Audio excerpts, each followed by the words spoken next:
Hi guys, जय Hanuman. JEE main जनवरी attempt जो कि आपका 27 जनवरी से स्टार्ट होने वाला है। अब काफ़ी कम दिनों का टाइम आपके जनवरी अटेम्प्ट में बचा हुआ है। तो आज के इस वीडियो में हम आपसे बात करने वाले हैं कि लास्ट दिनों में, इतने कम दिनों में जो कि अब आपके एग्जाम बिल्कुल आपको दिख रहे हैं कि इस तारीख से स्टार्ट होने वाले हैं, आखिर आपको इन दिनों में किन किन ऐसे इंपॉर्टेंट पॉइंट्स हैं या की पॉइंट्स हैं जिनको दिमाग में रखना चाहिए और कंफर्टेबल होने के लिए, स्टडी पे पूरा फोकस करने के लिए ये जो पॉइंट्स हैं, ये जो की पॉइंट्स हैं, ये पीसीएम यानी एकेडमी रिलेटेड ना होते हुए भी बहुत ज्यादा इफेक्ट आपकी स्टडी में लास्ट के डेज में डालते हैं। और अगर आप इन सब बातों का थोड़ा सा भी ध्यान रखते हुए अपनी पढ़ाई पे पूरा फोकस करके प्रिपरेशन करते हैं तो आपकी बेस्ट आउटपुट जो आपके एफर्ट्स के अकॉर्डिंग आना चाहिए उसमें आपको मदद मिलेगी। तो गाइस, वन बाय वन हम आज आपको ऐसे कुछ पॉइंट्स बताने वाले हैं जो पिछले इतने सालों के एक्सपीरियंस से बच्चों से ही हमें जानने को और समझने को मिले हैं कि ये बच्चों ने, जो अच्छी रैंक्स वाले बच्चे हैं, अच्छे स्टैंडर्ड वाले बच्चे हैं, कहीं ना कहीं वो इन पॉइंट्स पे थोड़ा फोकस करते रहे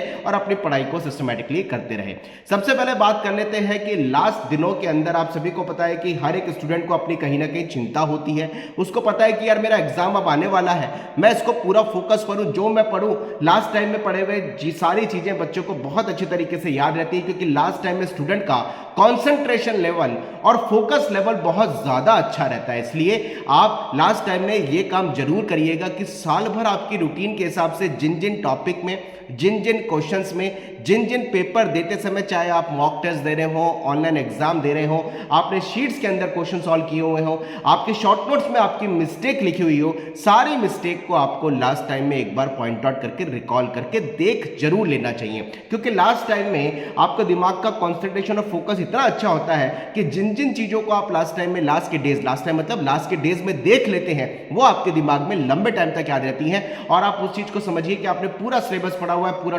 टॉपिक आपका स्ट्रांग है, लेकिन किसी क्वेश्चन में आपसे सिली मिस्टेक हो गई, नेगेटिव मार्किंग हो गई, जो आपकी कहीं ना कहीं, आप कहीं भी कोचिंग में पढ़ रहे हो या इंडिविजुअल भी आप पढ़ रहे हो, वो आपसे हो गई हो और आपको वो लास्ट टाइम तक याद रहे कि यार इस क्वेश्चन में मैंने ये मिस्टेक करी थी, और अगर यही क्वेश्चन एग्जाम में आ जाए, वहां पर मिस्टेक हो जाए, तो पूरा जो आपने सिलेबस पढ़ा है, पूरा जो टॉपिक पढ़ा है, वो यूज का नहीं रहता। इसलिए लास्ट टाइम में प्लीज अपनी साल भर की सारी मिस्टेक, चाहे वो आपके शॉर्ट नोट्स के अंदर कहीं इंपॉर्टेंट करके भी लिखी हुई हो, वेरी इंपॉर्टेंट टॉपिक लिखे हो, फॉर्मुलेस लिखे हो, इनको सिस्टमेटिकली एक बार जरूर देख लीजिएगा। क्योंकि लास्ट टाइम में दिमाग की रिकॉलिंग और कंसंट्रेशन, फोकस काफी ज्यादा हाई होता है, लेवल बहुत अच्छा होता है, ब्रेन बिल्कुल फोकस रहता है। इसलिए अगर आप उसको एक बार देख लेंगे तो वो आपसे एग्जाम टाइम में नहीं होगी।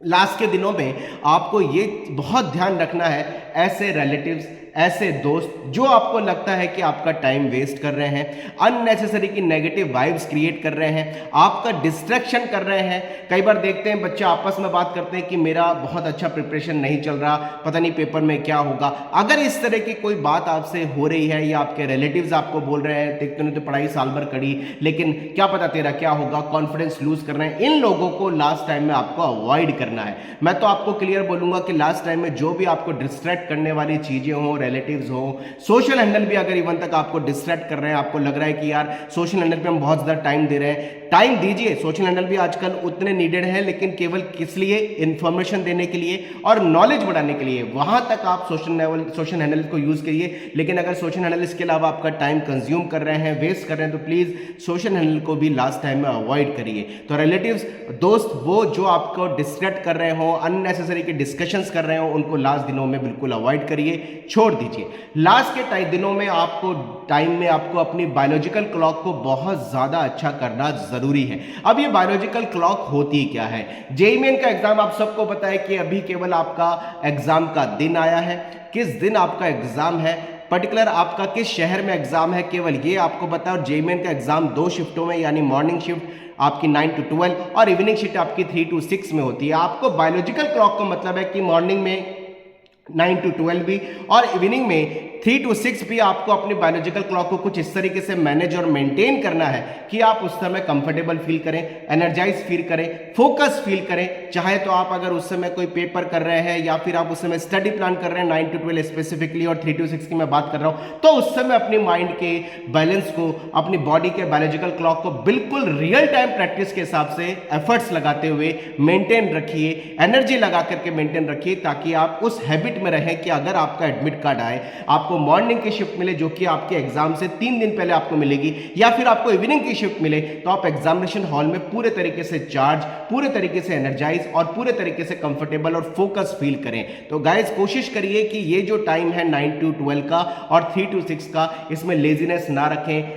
साउंड स्लिप कह सकता हूं, सोने से बचें। अगर किसी की हैबिट है तो वह हैबिट को सुधारे, बायोलॉजिकल क्लॉक को बिल्कुल स्टैंडर्डिकली मेंटेन करके रखें ताकि वो एग्जाम में सिस्टमैटिकली इसका आउटपुट निकाल पाए। लास्ट के दिनों में आप सभी को अपनी फूड हैबिट का भी ध्यान रखना है। जंक फूड को थोड़ा सा अवॉइड करिए, जो बॉडी में लेजी देने वाले फूड्स हैं उनको अवॉइड करिए, बॉडी को पानी ज़्यादा पिए, वाटर को मेंटेन करिए। वाटर लेवल मेंटेन करने से बॉडी अगर हाइड्रेटेड रहती है तो हाइड्रेटेड रहने से बॉडी सोचती अच्छी है, उसका जो क्रिएशन है वो अच्छा होता है, उसका जो इफेक्ट है बॉडी का, जो सोचने की कैपेसिटी है वो बढ़ जाती है। इसलिए बॉडी को लास्ट के दिनों में कोशिश करिए नींद पूरी ले। देखिए नींद पूरी लेने के लिए मैं जोर इसलिए देता हूं क्योंकि बॉडी में अगर आप नींद पूरी लेते हैं तो बॉडी एक अच्छे तरीके से काम करती है, दिमाग फ्रेश रहता है, आपकी रिकॉलिंग कैपेसिटी बढ़ती है, आपकी लर्निंग कैपेसिटी बढ़ती है। इसलिए नींद पूरी लेना बहुत जरूरी है। हम बहुत सारे बच्चों को कई बार देखते हैं कि लास्ट के डेज में आते आते एंग्जाइटी में आ जाते हैं कि यार अब क्या होगा, कैसे नहीं होगा, वो अननेसेसरी की चिंता में लगे रहते हैं। इन चीजों को छोड़ना है, एंग्जाइटी को बिल्कुल निल कर दीजिए, फोकस अपने स्टडी पे करिए, आपने साल भर पढ़ाई करी है उसको फोकस करिए।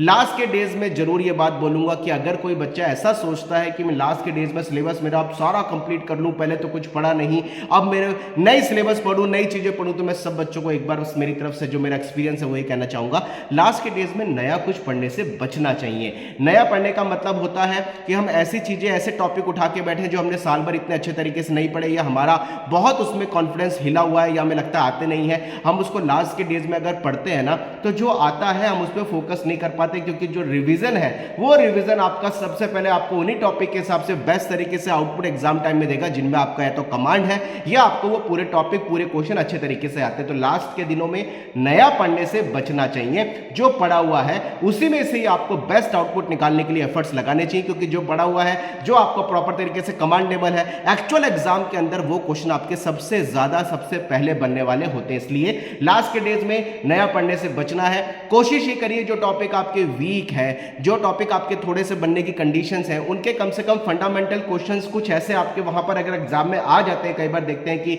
आपके जो टॉपिक वीक लगे, हो सका कि आपका जेई में से पेपर मेन के अंदर वो क्वेश्चन पर्टिकुलर वो आ गया जो आपका वीक टॉपिक था, लेकिन बहुत फंडामेंटल सा क्वेश्चन था, तो कोशिश करिए पीवाईक्यूज वगैरह लगा लीजिए, लेकिन नया पढ़ने की कोशिश से बचिएगा। जो पढ़ा हुआ है, जो आपका कॉन्सेंट्रेशन जिनमें अच्छे टॉपिक के हिसाब से स्टैंडर्डिकली क्वेश्चन के हिसाब से पूरा मेंटेन है और आपके आते हुए टॉपिक है बहुत अच्छे तरीके से प्रिपेयर्ड है, कमांडेड टॉपिक है, उनका रिवीजन सबसे पहले करना बहुत ज्यादा जरूरी है। इन सारी बातों का आपको ध्यान रखना है और मैं समझता हूं कि ये सारी चीजें जो है काफी आपके लिए हेल्पफुल होंगी, क्योंकि ये टॉपिक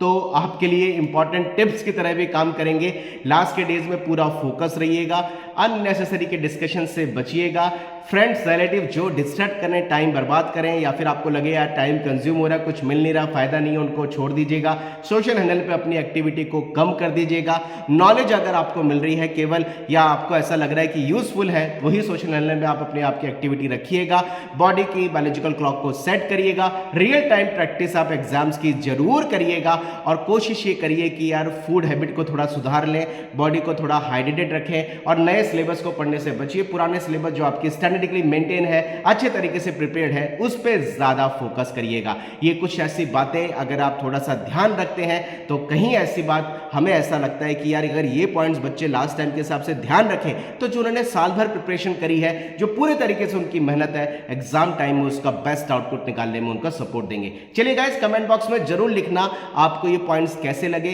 क्या ये पॉइंट आप फॉलो करेंगे, और आप जरूर लिखिएगा कि कॉन्फिडेंस लेवल आपका कैसा है, क्या आपकी प्लानिंग है, किस तरीके से आप एग्जाम में कितने क्वेश्चन सही करने का मूड बना चुके हैं। Wish you all the best, मेहनत करते रहिए। जय Hanuman, bye bye, thank you very much.